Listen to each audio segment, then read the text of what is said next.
Hey guys, welcome to Euroleague Fantasy Talks. In this episode we will go through our preparation for round 2 of Euroleague. We will trade out some players and of course I will get new players instead. I will comment why I make those changes and of course I will recommend a couple of other players that I would pick if I would make changes in those positions like center or guards. Let's jump straight into it. So my team got 78.8 fantasy points, which is not so whole much. Shorts was a good pick, Bryant as well, Sako, Žižić. But there were some players that didn't perform so well, like Petrushev against Fenerbahce's defense. Didn't score so much, but we will keep him. Let's go and sell some players. So after the first round, even if it was not a super strong team that FS played against, it was Virtus Bologna, so an average team. But Vora had a difficult time adapting and didn't get so many minutes at the end of the day. I think he will catch up, but for now we have to sell him and put players with much higher potential than him at the moment, because it is his rookie season and I'm pretty sure he will pick up, same as Kendrick Nunn did, for example, last season.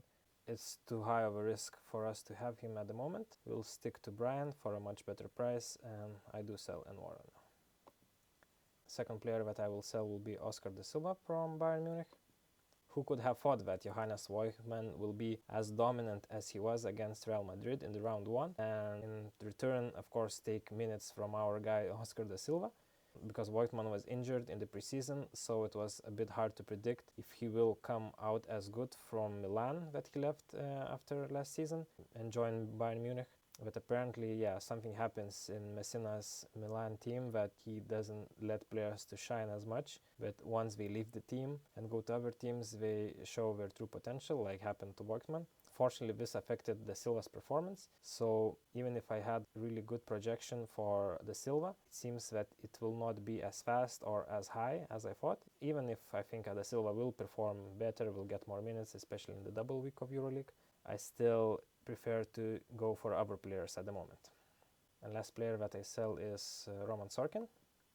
And similar case to the Silva. Sorin underperformed with 4.4 fantasy points. And I think he can do better, but we have players with much higher potential than him, so I prefer to go for them now. And Sorin didn't do as good as I expected. He still played above 20 minutes, but was not the main PAR generator, like either points or rebounds. It was not so easy for him, and now he will play against Monaco, away game, so I prefer to go for other players. It just happens so that I have 3 forward players that I want to trade, but I would recommend you guys a couple center position players and also a couple of guard position players that I really like and I would pick. Maybe in the coming weeks I will. But for now, I will also sell my coach, Željko Obradović. What I will do, I will move from from higher risk to a smaller risk, hopefully, because Partizan will play against Real Madrid, an away game. And also it's a more expensive coach, Željko.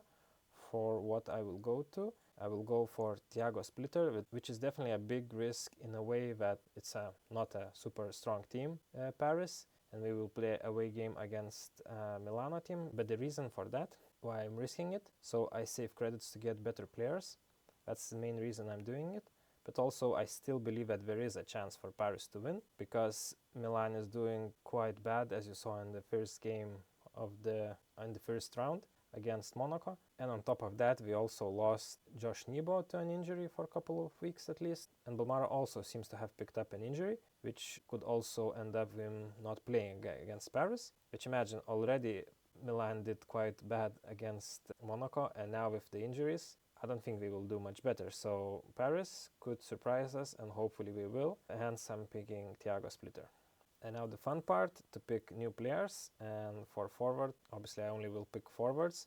So my first player will be Zahlide from Milan team. Funny enough, even if we don't believe so much in the Milan team, although the injury issue at center position frees up more minutes from Zahlide, who can play both the power forward and center position, as he did throughout his career. He already was good in the first game with 15 fantasy points, but now he should get even more minutes, and of course in those minutes generate us more fantasy points, more PR.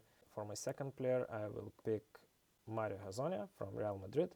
He didn't play in the first game, hence his price got adjusted by 0.1 credit, so got a bit cheaper.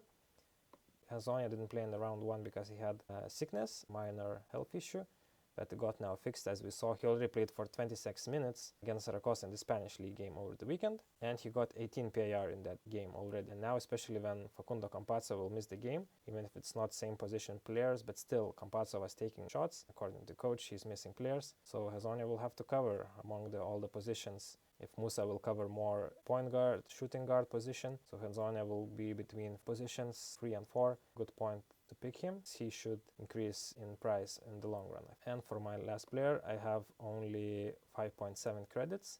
I will go for something cheap. And actually something cheap that makes sense to pick is Ousmane Diop from Milan team, another player, but again it's from center position player that can cover for Nibo injury, even if he will not get many minutes. He actually played in the weekend in the Italian league for 17 minutes and got 15 PAR. So of course I don't expect 15 PAR in Euroleague from Diop, but as long as he will get more than 5 PAR, I'm happy. Also worth to mention, guys, that it will be a round that will have 3 turns, like turn 1, turn 2 and turn 3, which means that EuroLeague games will be played throughout 3 days, Wednesday, Thursday and Friday. Turn 1 is Wednesday, so definitely I recommend to utilize that. That will be my team for round 2. And for the recommendation in the guard section, I would recommend to consider these 2 guys. If I would need to make changes, I would definitely pick, and there were many good performances in round 1. But what really struck my eye is that Isaiah Cordinier will be definitely one of the leaders in his team. Will Clyburn didn't look so good, Şengeli of course, but it's a different position. So yeah, you should expect to get even more, and now he is going for only 10.4 credits, so definitely a recommended pick. And another player that I recommend, it's a fun one because it's Igi Brazdeikis from Žalgiris. He will definitely be one of the main guys on his team this season. But also what is funny is that he will play against Olympiacos, so it will be kind of his revenge game, so to say, because they didn't give him, Coach Bartzokas didn't give him so many chances, so many minutes, and now he should get much more from Coach Trinchieri and Žalgiris. As we already saw in the first game, it will be just fun to watch how motivated he will be actually to play, and that might turn out good for us, because then he might score a lot of fantasy points, hopefully. Not that it's easy team to play against Olympiacos, but definitely consider to watch for such players when they play their previous teams. And for center position players, I would recommend these 2 guys. I would recommend Moses Wright. Petrushev is also a good pick. Also Vezenkov in forward position, because Žalgiris doesn't have such a strong front court. But therefore I recommend Moses Wright, because Milutinov and Mustafa Fall are still injured. So it will be probably only Moses Wright and Petrushev in the center position. Moses should have a lot of minutes, and yeah, it's not a tough opponent as Fenerbahce, so you could expect even more points. So I would definitely pick Moses Wright if I would need a change in center position. And another option, of course, that I really like is Johannes Voigtmann, since of course we had to say bye to the Silva, but performance from Voigtmann against Real Madrid was amazing, and he continues to do so in the German league. He had a great performance there as well. Again, he will play in Oaxaca against Pau, so never an easy opponent, but he seems to be one of the main guys in Bayern team, and for only 10.1 credit, it's a bargain that you guys should take. Let's see if he doesn't get too much expensive. I might try to get him next week. So that would be my recommendations for round 2. I hope you guys got some food for thoughts for your lineups. And for more content, please consider liking the video and subscribing to the channel. Otherwise, thanks for watching and see you on the next one.